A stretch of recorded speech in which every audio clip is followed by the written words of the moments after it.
everybody, it's Lisa from the Silver Farmhouse. Let's make some carrots. I'm going to use the Crayola Model Magic Air Dry Clay. I do keep my clay in a Ziploc baggie when it is not in use. This tub will have 4 8-ounce packs in it. I am roughly going to use today about 4 ounces. That is what is in my Ziploc bag. You need to keep it in your Ziploc bag once you take it out of the package that it comes in, or it will harden up. What you need to do is you need to condition your clay. So do you see how it's kind of roughly pulling apart? This is not what you want. You want it to stretch right out. So what I'm going to do is I'm just going to keep messing with this in my hands until it gets nice and stretchy.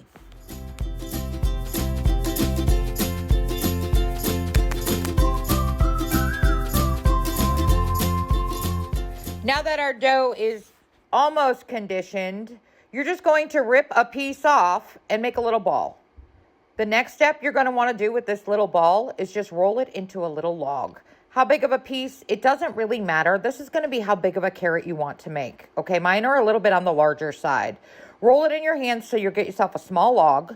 Then what you're going to do is roll it on a flat surface, working one end to be skinny and long.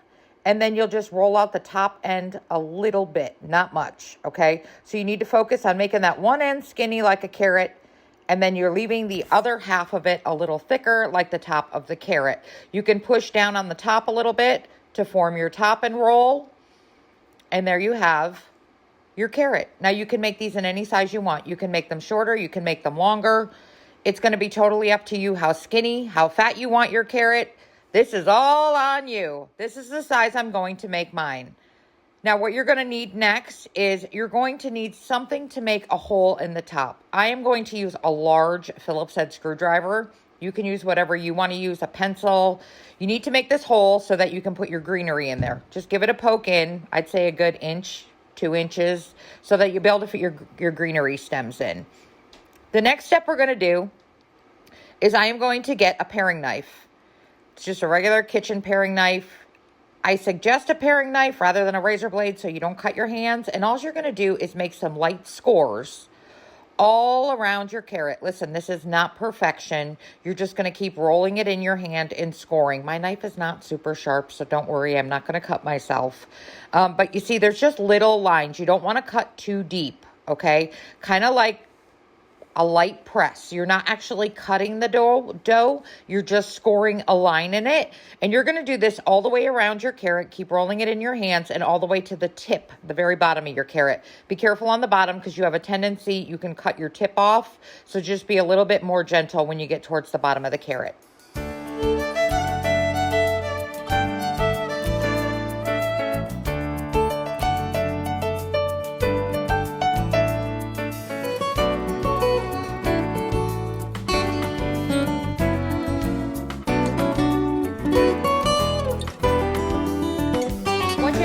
Scored with lines, grab yourself a cookie sheet, line it with some parchment paper, and place your carrots on there to dry for at least 24 hours. You can also bend the tip up a little bit on the end, and it will actually stay bent up once it's dry, or you can give it a little wiggle design. This is going to be totally up to you how you want your carrot to look.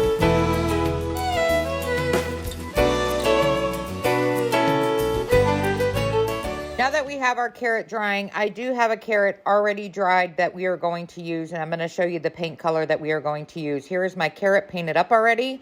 I used Deco Art Paint Color Cinnamon Stick to paint my carrot up.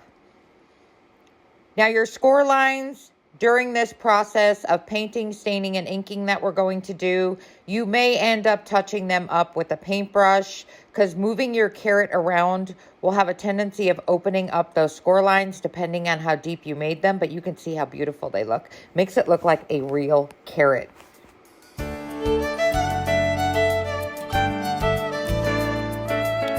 Now we're going to grab some antiquing wax. I'm using Waverly antiquing wax. We're going to give this a quick coat of antiquing wax. Just make sure to blot your paintbrush or your stain brush before you apply the wax because we are not wiping this wax off.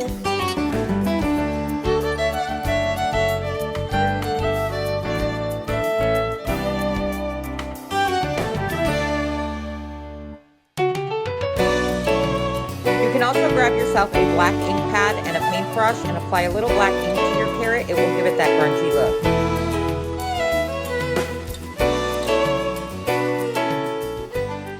Now that we're done getting our carrot all painted up, here is the greenery I'm using. It came from Hobby Lobby.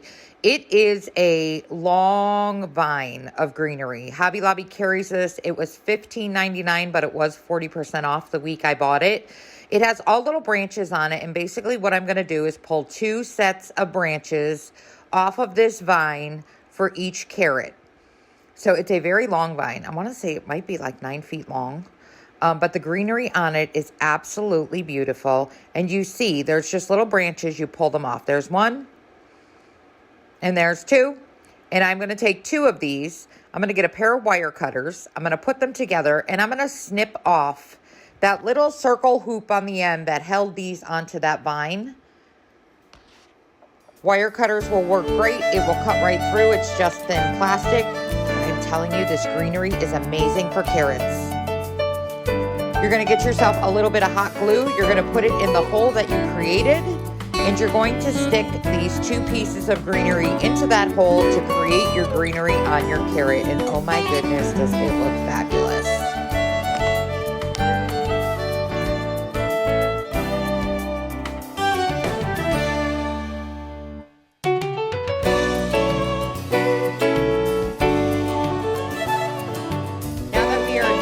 Creating our carrots, let me show you the whole bunch that I got made.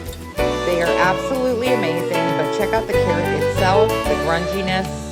It looks so beautiful, and I do have them displayed in a wooden tray. I also have one little bundle in there. I put 3 together, and I put a strip of homespun fabric on it, and I thought they came out amazing. I hope you enjoyed this quick little video, and thank you all for watching the Silver Farmhouse.